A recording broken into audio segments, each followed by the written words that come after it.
wonderful booklet that you have brought out, and it shows, even on the last day with the hall being full, the importance of the topic of intraarterial injections. As Dr. Verma pointed out, it's not just the posterior segment surgeons who are doing the intraarterial injections. Almost everybody has started using intraarterial injections. So just to run up on this follow-up, as important as giving the injection as Dr. Lalit, but abroad everywhere else they were doing it as an outpatient procedure. So today these are the most commonly given injections next to the cataract surgery. Almost every ophthalmologist is giving any one of these injections. So why to follow them? To determine their treatment response, to rule out any adverse events that may come up. What are the possible complications that you can have post-injection? You could have things like subconjunctival hemorrhage, patient complaining of floaters, corneal edema, corneal aberration, or endophthalmitis, retinal detachment. These are the most possible complications. Fortunately, these are quite rare. The follow-up protocol, it's not very well defined, as each individual doctors have their own way of determining or calling these patients back. It also depends on the pathology, the drug, the doctor who's giving the injections, AMD. There are people who do continuously the loading dose, treat and extend, and their follow-up depends on these type of, if you have a 3 loading dose, probably you're going to call these patients every month. And for diabetic macular edema, it depends on the follow-up that you require for whether you're planning to do a laser subsequent to these injections or not, would determine how you call these patients. Again, depending on the drug, the triamcinolone, if you use, you would want to follow up these patients or to monitor their intraocular pressure within a week's time. For Avastin and Lucentis, usually after the injection, we would call them after, some people prefer to call them after a day or after 3 days or after a month, based on how you want to follow these patients. As I said, the doctor's discretion. There is no universal post-injection protocol that has been established till date. It is depending on the various practices of various doctors. But what is important that the patient should be aware that they should know whom to contact in case of emergency or whenever they come up with a problem. So the current practice today, they call the patient after 3 days for an infection check, and thereafter after 1 month, or call the patient after 1 week for an infection check, and again after 3 weeks to decide on the next injection. Or many of the Western practitioners would have their nurse assistant call these patients within 1 week to ask for symptoms of visual loss or any pain or redness in their eyes.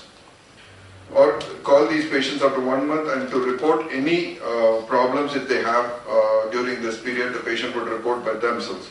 In India, most of us would prefer to see these patients much earlier than 1 month. So preferably 1 week is what we prefer to call these patients, because if any infection is going to happen during this first 1 week. So if the patient is coming within 1 week, you check their anterior segment for inflammation, check for intraocular pressure, especially when you are giving steroids, check the visual acuity.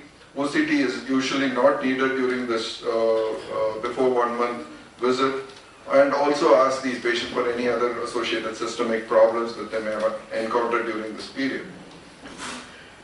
As Dr. Verma pointed out, pre-injection preparation is more important for these patients, and at the same time the patient education and counseling is also given before these injections are given, because this is very important for the patient following the injection period, when they should be aware of the symptoms that they may have, which needs immediate attention.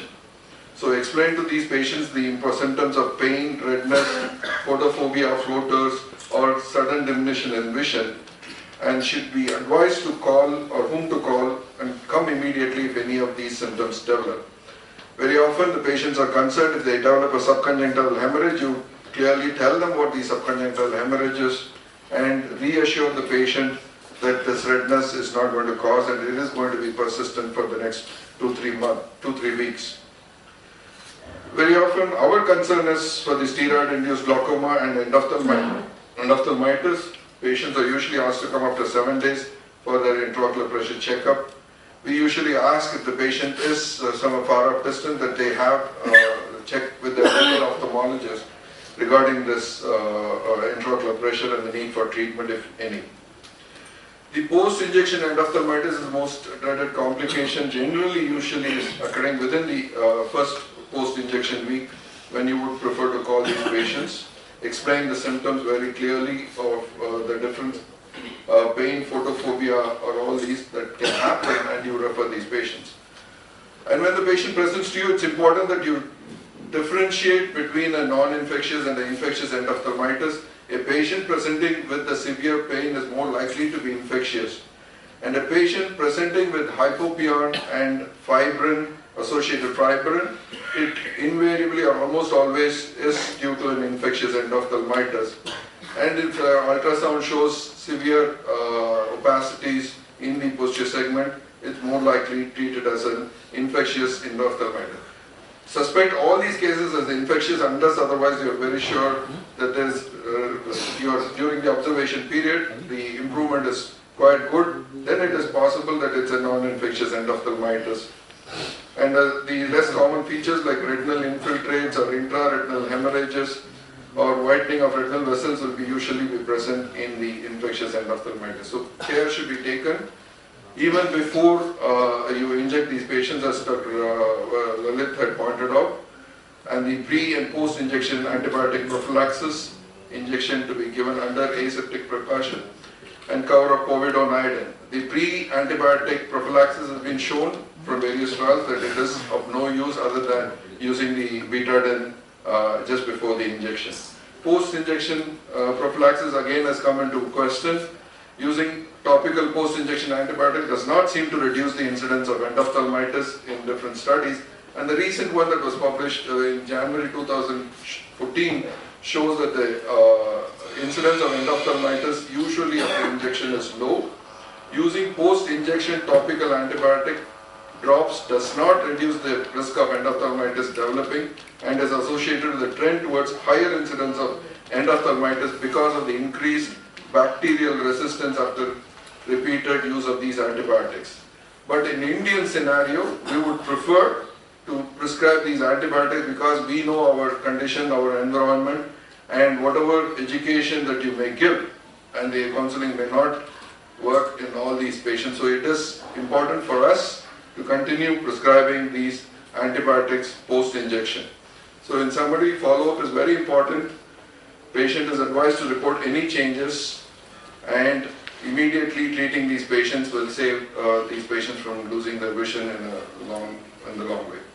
Thank you, Dr. Ashish. I'm sorry I underestimated the distance between Agra and Delhi, so I have to rush to catch up on flight. Thank you. Thank you, Ashish, for that.